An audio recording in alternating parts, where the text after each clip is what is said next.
শুধু পড়াশোনা করে বড় বড় ডিগ্রি নিলে আপনি যে শিক্ষিত, এটা আপনি ভাববেন না কখনোই। কারণ সামাজিক এবং পারিবারিক শিক্ষাই বড় শিক্ষা। আসলে মানুষ মানে বই খাতায় যেগুলো শিখে না, সেগুলো কিন্তু সমাজ দেখে, পরিবার দেখে বা পরিবেশ দেখে মানুষ শিখে। এই জন্য আপনার শিক্ষার কোনো দাম নেই যদি না সবার সঙ্গে মিলে জুলে থাকতে পারেন। তো যাই হোক, আসসালামু আলাইকুম। আপনার সকলে কেমন আছেন? আশা করি সকলে অনেক ভালো আছেন। অনেকটা লং টাইমের পর আপনাদের সঙ্গে ভালো মন্দ জিজ্ঞেস করলাম। তো যাই হোক, ব্যাপার না। এখন কিন্তু এই যে আজকে রান্না করব আপনার ভাইয়ের পছন্দের কাকরুল ভাজা। তো আমার হাতের এই কাকরুল ভাজা কিন্তু আপনাদের ভাইয়া খুবই, মানে আমার হাতের সব রান্নাই তার খুব পছন্দ হয়। তো আমি কিন্তু একেবারে সব কিছু পারফেক্টলি করি সব দিনে, এমনটা না, খারাপ ভালো সব সময় হয়, কিন্তু 99% খাবার আমার হাতের অনেক মজা। অনেক সময় শরীর স্বাস্থ্য ভালো না থাকাতে বা মন মানসিকতা ভালো না থাকলে দেখা যায় রান্না করতে ভালো লাগে না, তখন মন দিয়ে রান্না না করার জন্য অনেক সময় একটু প্রবলেম হয়ে যায়। কিন্তু ম্যাক্সিমাম টাইমই আমার হাতে রান্না সে প্রশংসা করে, প্রত্যেকটা দিন প্রত্যেকটা বেলা সে খাওয়ার সময় বলবে অনেক মজা হয়েছে, বেশ ভালো। তো যাই হোক, সবার সামনে হয়তো বা বলে না, কিন্তু আমি যেহেতু বাসায় একা থাকি, তো আমি জিজ্ঞেস করি কেমন হয়েছে, অনেক মজা, বা নিজের থেকে বলে আজকে তরকারিটা অনেক মজা হয়েছে। তো আলহামদুলিল্লাহ। তো প্রশংসা করলে কিন্তু মানুষের সবারই ভালো লাগে, সবারই কিন্তু কাজের আগ্রহটা বেড়ে যায়। আপনি এত কষ্ট করবেন, হাজার কষ্ট করবেন, করার পর যদি একটা মানুষ বলে একদম বাজে হয়েছে, খেতে ভালো না, কিন্তু তখন মনটা খারাপ হয়ে যায়। প্রত্যেকটা মেয়ে মানুষই চায় যে আমি যেটাই করি না কেন আমার প্রশংসা সবাই একটু করুক বা আমাদের মনটা একটু ভালো লাগে। তো আজকে কথা বলতে বলতে কিন্তু এখানে কাকরুল ধোয়া বাছা কাটা কিন্তু সব আগেই কমপ্লিট করে নিয়েছি। এখন হচ্ছে এদিকে মাখাচ্ছি, ঝাল লবণ হলুদ কিছুটা বাটা মশলা দিয়েছি। বাটা মশলা না দিলে আমার তরকারি মনে হয় কমপ্লিট হয় না, আমাকে তরকারিতে বাটা মশলা দিতেই হবে।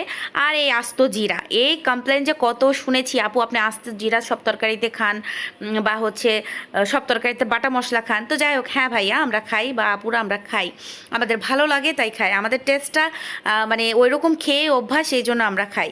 তো যাই হোক, এখানে কিন্তু তেলে আস্ত জিরা দিয়ে জাস্ট মাখানো কাঁকরুলটা আমি দিয়ে দিয়েছি বাগারে, মানে ফ্রাই প্যানে আমি ফ্রাই করব, শুধু তেলের উপরে জাস্ট ঢাকনা দিয়ে দিয়ে এপিট উপিট করে ভেজে নিব। এই খাবারটা কিন্তু বেশ মজা লাগে, এক ফোঁটা পানি দেওয়ার প্রয়োজন নেই, খুব ভালো হয়।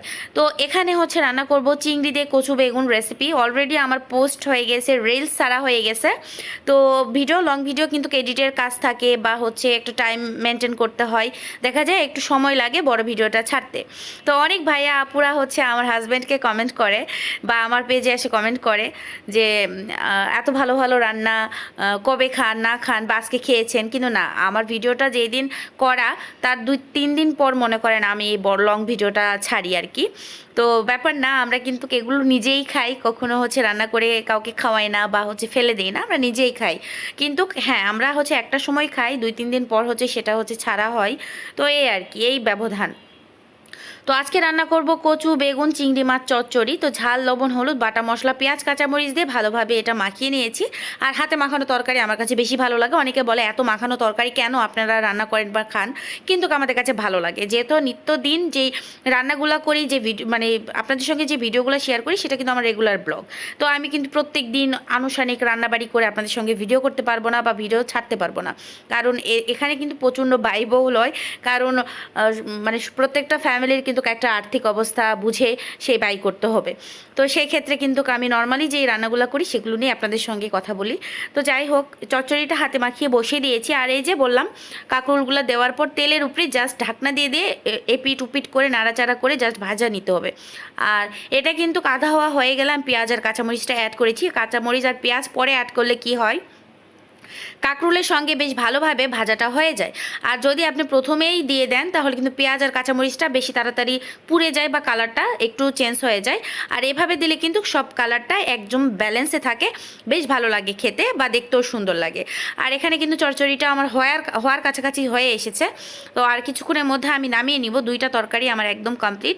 আমি কিন্তু বরাবরই একবারে ধোয়া মোছা রান্না সব কিছু একবারে করার চেষ্টা করি। এদিকে কিন্তু এগুলো হচ্ছে আমি আনুষ্ঠানিক সংসারের কাজও সেরে নিচ্ছি পাশাপাশি। তো যাই হোক, আমার রান্না কিন্তু একদম কমপ্লিট হয়ে গেছে, চুলার আঁচটা একদম বন্ধ করে দিয়েছি।